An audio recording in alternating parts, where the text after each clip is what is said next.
வந்துட்டோன்னு சொல்லு, நம்பர் ஒன்னை வீழ்த்தி திரும்ப வந்துட்டோன்னு சொல்லுன்னு மும்பை அணி டெல்லிக்கு எதிரான போட்டியில் அபாரமாக கம்பேக் ஆகி நம்பர் ஒன் அணியை வீழ்த்தி சம்பவம் பண்ணியிருக்காங்க.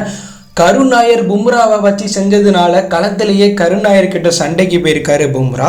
இதை பற்றி தான் இந்த வீடியோவில் டீட்டெயிலாக பார்க்க போகிறோம். இந்த மேட்ச்சில் முதல்ல பேட்டிங் ஆடிய மும்பை அணியில் ரோஹித் சர்மா 12 பாலுக்கு 18 ரன் அடிச்சு அவுட் ஆனாலும் ரிக்கில்டன், சூரியகுமார் யாதவ் பவர் பிளேயில் அதிரடியாக விளையாண்டு பவர் பிளேலேயே மும்பை அணி 70 ரன்களுக்கு மேலே அடிச்சிருந்தாங்க. இதில் ரிக்கில்டன் 25 பாலுக்கு 41 ரன், 5 பவுண்டு 2 சிக்ஸ் அடிச்சிருக்கும் போது குல்தீப் யாதவ் போட்ட பாலில் போல்ட் ஆகிட்டு வெளியேற சூரியகுமார் யாதவ் 28 பாலுக்கு 40 ரன் அடிச்சிருக்கும் போது அவுட் ஆனாங்க. திலக் வர்மா 33 பாலுக்கு 59 ரன், 3 பவுண்டு 6 சிக்ஸ் அடிச்சு கேமோ நாக் விளையாட நமந்தி 17 பாலுக்கு 38 ரன் அடிக்க மும்பை அணி 20 ஓவர் முடிவில் 5 விக்கெட்டில் பெருக்கு 205 ஒரு மிகப்பெரிய டார்கெட் டெல்லிக்கு செட் பண்ணாங்க. டெல்லின்னு பந்து தரப்பில் குல்தீப் யாதவ், வைபவ் தலா 2 விக்கெட் எடுத்திருந்தாங்க. ஸோ 206 ரன் அடிச்சா விட்டுன்னு மிகப்பெரிய டார்கெட்டை நோக்கி களமிறங்கிய டெல்லியினுடைய தொடக்கம் மோசமாக இருந்துச்சு. அந்த அணியை சேர்ந்த ஜாக் ஃபேசர் தீபக் சகால் போட்ட பாலில் கேட்ச் கொடுத்துட்டு டெக் அவுட்லேயே வெளியேறி இருப்பார்.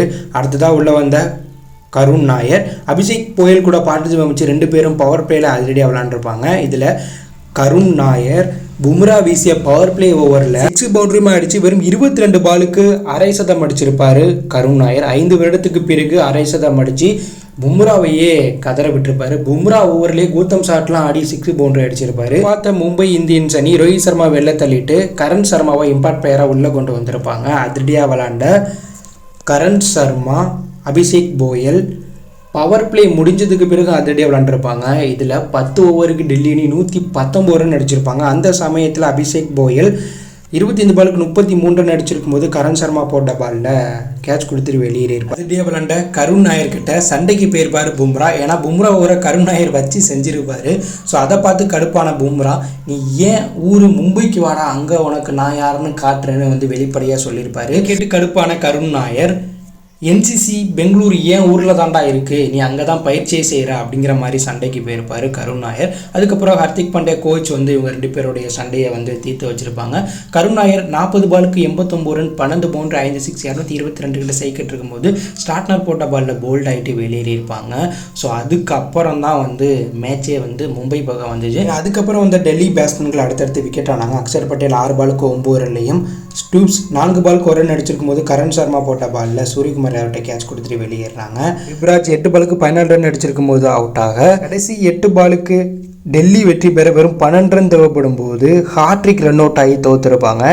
இந்த மேட்ச்சில் அனுதேஷ் சர்மா 14 பாலுக்கு 17 ரன் அடிச்சிருக்கும் போது ரன் அவுட் ஆகிருப்பார்.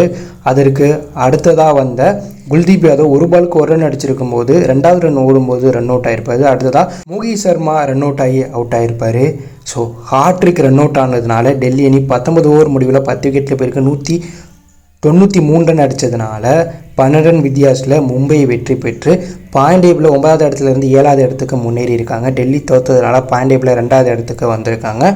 ஸோ மும்பை அணி கெரியர்லேயே அந்த அணி 200 ரன் அடித்து தோற்றதே கிடையாது. ஸோ 15 முறை மும்பை அணி 200 ரன் அடிச்சிருக்காங்க. அந்த மேட்ச் எல்லாமே ஜெயிச்சிருக்காங்க. மீண்டும் நம்பர் 1 அணியான டெல்லி அணியை வீழ்த்தி கம்பேக் ஆகியிருக்காங்க மும்பை அணி. ஸோ மும்பை விளையாண்ட 6 மேட்ச்சில் 2 வெற்றி 4 தோல்வி பெற்று பாயிண்ட் டேபிளில் 7வது இடம் பிடித்தாலும் அடுத்து மும்பை விளையாட போகிற 8 மேட்ச்சில் அந்த அணி 6 மேட்ச் ஜெயிச்சா பிளே ஆஃப் போக வாய்ப்பு இருக்குது. ஸோ தற்போது மும்பை அணி கம்பேக் ஆகிருக்கனால அந்த அணி ஜெயிச்சு பிளே ஆஃப் போக வாய்ப்பு இருக்குது. ஸோ மும்பையினுடைய கம்பேக் பற்றி நீங்கள் என்ன நினைக்கிறீங்க? மும்பை அணி பிளே ஆஃப் போகுமா அப்படிங்கிற கருத்தை கமெண்ட்டில் லீவ் பண்ணுங்கள்.